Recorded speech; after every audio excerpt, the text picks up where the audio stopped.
देखते हैं इसमें राजा राममोहन राय के बारे में। विकिपीडिया के मुताबिक राजा राममोहन राय का जन्म बंगाल में 1772 में एक कायस्थ परिवार में हुआ था। 15 वर्ष की आयु तक उन्हें बंगाली, संस्कृत, अरबी तथा फारसी का ज्ञान हो गया था। किशोरावस्था में उन्होंने काफी भ्रमण किया। उन्होंने 1809-1814 तक ईस्ट इंडिया कंपनी के लिए भी काम किया। इसमें बताया गया कि जो राजा राममोहन राय है, इनका जन्म जो है बंगाल में हुआ था 1772 में, जो कि एक कायस्थ परिवार के थे। 15 वर्ष की आयु तक उन्होंने बंगाली है, संस्कृत है, अरबी तथा फारसी का ज्ञान प्राप्त कर लिया था। और जो किशोरावस्था में उन्होंने काफ़ी जगह स्थानों पर घूमे, यानी भ्रमण किया। उन्होंने 1809 से 1814 तक, यानी 5 वर्ष तक ईस्ट इंडिया कंपनी के लिए काम किया। 5-6 वर्ष तक ईस्ट इंडिया कंपनी के लिए काम किया। आगे देखते हैं इसमें। राजा राममोहन राय है, इनका जन्म जो 22 मई 1772 में जो बंगाल है उसमें के राधा कृष्ण में हुआ था। अब देखते हैं इसमें।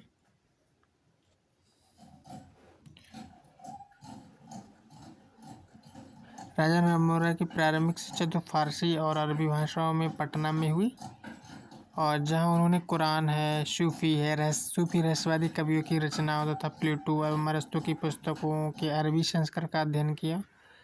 अरबी संस्करण का आगे देखते हैं इसमें। अब देखते हैं इसमें राजा राममोहन राय की मृत्यु क्यों हुई। राजा राममोहन राय की मृत्यु क्यों हुई? बाईजूस के मुताबिक उन्होंने मुगल राजा अकबर शाह द्वितीय बहादुर शाह के पिता के राजदूत के रूप में इंग्लैंड का दौरा किया, जहां उनकी एक बीमारी से मृत्यु हो गई। सितंबर 1833 में ब्रिस्टल, इंग्लैंड में उनका निधन हो गया। ऐसे बताया कि राजा राममोहन राय हैं, उन्होंने मुगल राजा अकबर शाह जो थे द्वितीय, यानी बादशाह के पिता अकबर शाह द्वितीय यानी कि राजदूत के रूप में इंग्लैंड का दौरा किया, यानी इंग्लैंड गए थे, जहां उनकी एक बीमारी से मृत्यु हो गई। सितंबर 1883 में ब्रिस्टल, इंग्लैंड में उनका निधन हो गया। फिर आगे देखते हैं इसमें। अब देखते हैं इसमें राजा राममोहन राय ने 1821 में कौन सी पत्रिका प्रकाशित की थी। राजा राममोहन राय ने 1821 में कौन सी पत्रिका प्रकाशित की थी? टेक्स्ट बुक के मुताबिक राजा राममोहन राय ने 1821 में 2 पत्रिकाओं संवाद कौमुदी, बंगाली साप्ताहिक, और 1822 में कलकत्ता से मिरात उल अकबर, फारसी में पहली पत्रिका प्रकाशित की। इसमें बताया गया है कि राजा राममोहन ने 1821 में 2 पत्रिकाएं, यानी 2 पत्रिकाओं, जो कि एक संवाद कौमुदी जो कि बंगाली साप्ताहिक, और 1822 में कलकत्ता से मिरात उल अकबर जो कि फारसी में पहली पत्रिका प्रकाशित की इन्होंने। आगे देखते हैं इसमें। क्या राजा राममोहन राय एक ब्राह्मण थे? इसके बारे में जानते हैं। क्या राममोहन राय ब्राह्मण थे? कोलंबिया यूनिवर्सिटी के मुताबिक बंगाल में एक ब्राह्मण परिवार में जन्मे राजा राममोहन रॉय 1772-1833 एक प्रारंभिक पश्चिमी प्रभावित सुधारक थे, जिन्होंने हिंदू धर्म के एकेश्वरवादी रूप की वकालत की और जाति व्यवस्था की निंदा की। उन्होंने इंपीरियल गैजेटिया में वर्णित संगठन ब्रह्म समाज की स्थापना की। इसमें बताया गया कि ही बंगाल में एक ब्राह्मण समाज में जन्मे थे राजा राममोहन राय, और राजा राममोहन राय का जन्म जो था 1772 से 1883 तक चला। यानी 1872 में जन्मे, 1883 में मृत्यु हो गई। एक प्रारंभिक पश्चिमी प्रभावित सुधारक थे, यानी पश्चिम के लोगों से प्रभावित हुए थे, तभी समाज सुधारक बन गए। और इसमें बताया कि उन्होंने हिंदू धर्म के एकेश्वरवादी रूप की वकालत की और जाति व्यवस्था की निंदा की। उन्होंने इंपीरियल गैजेटियर में वर्णित संगठन ब्रह्म समाज की भी स्थापना की। आगे देखते हैं इसमें। देखते हैं सती प्रथा की शुरुआत कब हुई। सती प्रथा की शुरुआत कब हुई थी? क्वोरा के मुताबिक सती प्रथा कब शुरू हुई थी? भारतीय इतिहास में सती प्रथा होने के पहले प्रमाण गुप्त काल में 510 एडी के आसपास मिलते हैं, जब महाराजा भानु प्रताप के साथ युद्ध में गोपराज भी थे। गोपराज की युद्ध में मृत्यु हो जाने के बाद उनकी पत्नी ने अपने प्राण त्याग दिए।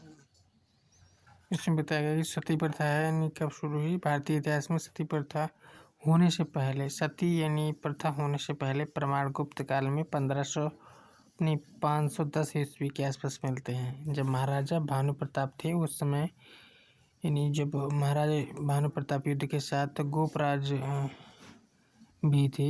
गोपराज की युद्ध में मृत्यु हो जाने के बाद उनकी पत्नी ने अपने प्राण त्याग दिया। कि देखते हैं इसमें, अब इसमें देखते हैं राजा राम मोहन राय को भारतीय राष्ट्रवाद का जनक क्यों कहा जाता है। राजा राम मोहन राय के बारे में देखते हैं इसमें। राजा राममोहन राय को भारतीय राष्ट्रवाद का जनक क्यों कहा जाता है? जनसत्ता के मुताबिक राजा राममोहन राय भारतीय उपमहाद्वीप में सामाजिक धार्मिक सुधार आंदोलन के अग्रदूत थे। दिल्ली के तत्कालीन मुगल शासक अकबर द्वितीय ने उन्हें राजा की उपाधि से नवाजा था।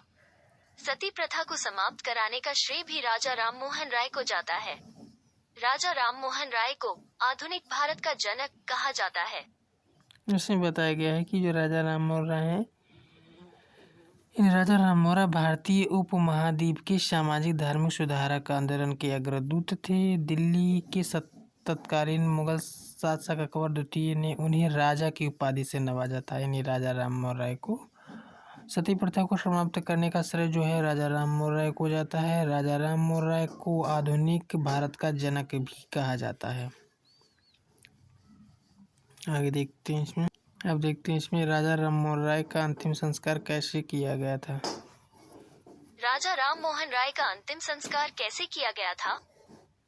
क्वोरा के मुताबिक राजा राममोहन राय बहादुर राजा की उपाधि किसी और ने नहीं बल्कि अंग्रेजों ने दी थी। ये सब सती प्रथा पर गलत कहानी गढ़ी गई थी। दरअसल वो इतना उदार, उद्धरण, अनुद्धरण था कि उसे ब्रिस्टल में दफनाया गया था, अंतिम संस्कार नहीं। अब इसमें देखते हैं राजा राम मोहन राय द्वारा किसकी स्थापना की गई थी। राजा राममोहन राय द्वारा किसकी स्थापना की गई थी? टेक्स्ट बुक के मुताबिक आत्मीय सभा की स्थापना राजा राममोहन राय ने 1814 में कलकत्ता में की थी। उन्होंने मूर्ति पूजा, जाति प्रथा की निष्ठुरता, निरर्थक रीति रिवाजों और सामाजिक कुरीतियों की निंदा की। वो सामाजिक सुधारों के माध्यम से राजनीतिक उत्थान करना चाहते थे, जिसके लिए उन्होंने 1828 में ब्रह्म सभा की स्थापना की। इसमें बताया गया कि जो राजा राम मोहन राय हैं यानी इन्होंने आत्मीय सभा की स्थापना की और 1814 में कलकत्ता में की थी। उन्होंने मूर्ति पूजा, जाति प्रथा की निष्ठुरता, निरर्थक रीति रिवाजों और सामाजिक कुरीतियां जो बुराइयां थी की निंदा करी और कई सामाजिक सुधारों के माध्यम से राजनीतिक उत्थान करना भी चाहते थे, जिसके लिए उन्होंने 1828 में ब्रह्म समाज की भी स्थापना की। आगे देखते हैं इसमें, राजा राम मोहन राय कौन थे, उन जैसे लोगों को सुधारक क्यों कहा जाता है। देखते हैं राजा राममोहन राय कौन थे, उन जैसे लोगों को सुधारक क्यों कहा जाता है? जागरण के मुताबिक ब्रह्म समाज की स्थापना की राजा राममोहन राय को समाज सुधारक कहा जाता है। उन्होंने ब्रह्म समाज की स्थापना की थी। 20 अगस्त 1828 में राय ने ब्रह्म समाज की स्थापना की थी। इसका एक उद्देश्य अलग अलग धार्मिक आस्थाओं में बटी हुई जनता को एकजुट करना तथा समाज में फैली कुरीतियों को दूर करना था। यानी राजा राम मोहन राय इन्होंने ब्रह्म समाज की स्थापना की। राजा राम मोहन राय को एक सुधारक, समाज सुधारक कहा जाता है। उन्होंने ब्रह्म समाज की स्थापना की। 20 अगस्त 1828 में राय ने ब्रह्म समाज की स्थापना तो की थी। इसका उद्देश्य था अलग अलग धार्मिक आस्थाओं में बटी हुई जनता को एकजुट करना तथा समाज में फैली बुराइयों को दूर करना या कुरीतियों को दूर करना।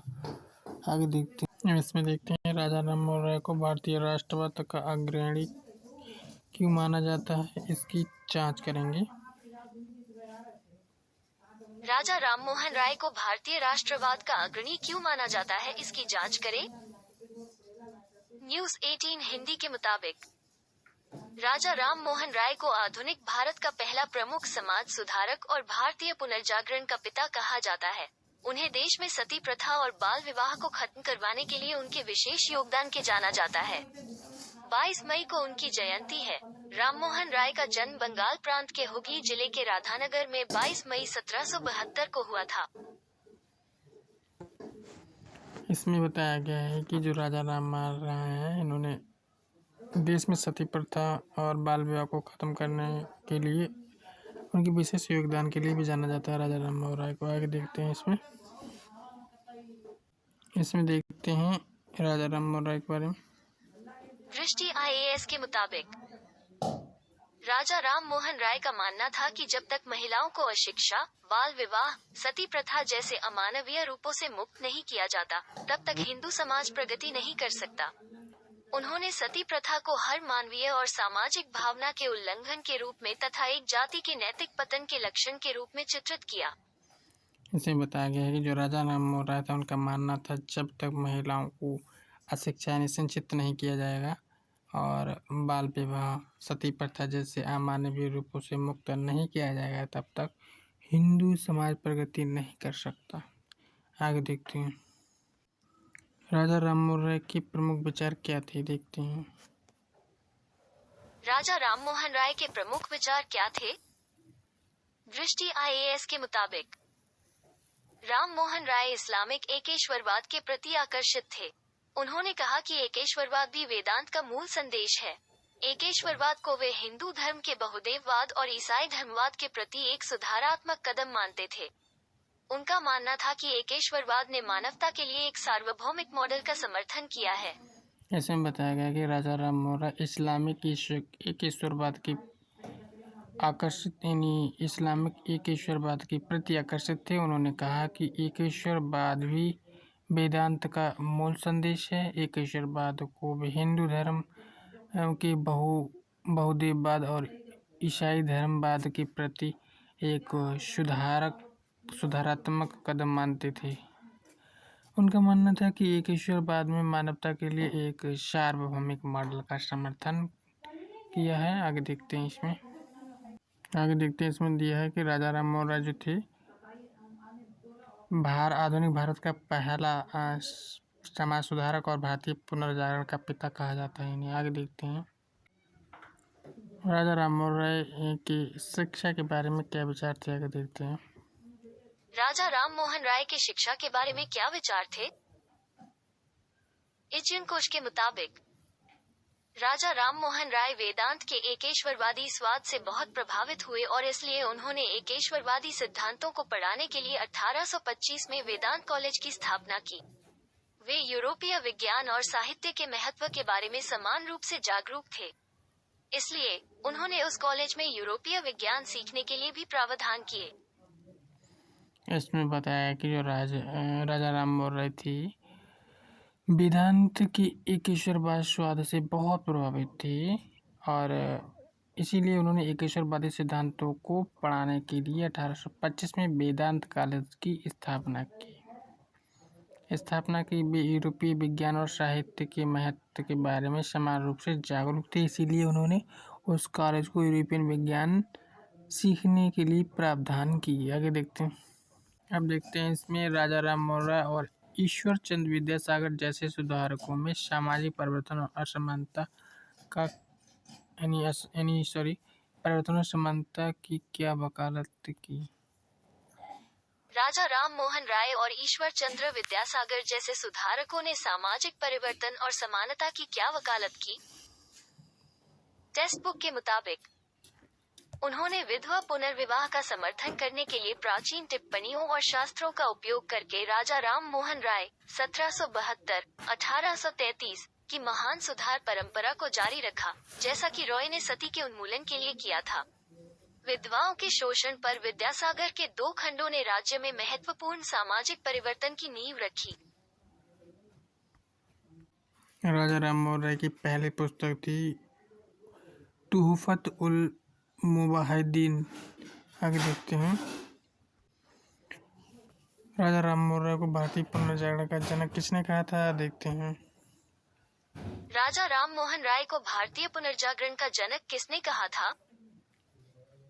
नेक्स्ट IAS के मुताबिक गोपाल कृष्ण गोखले ने उन्हें आधुनिक भारत का जनक कहा।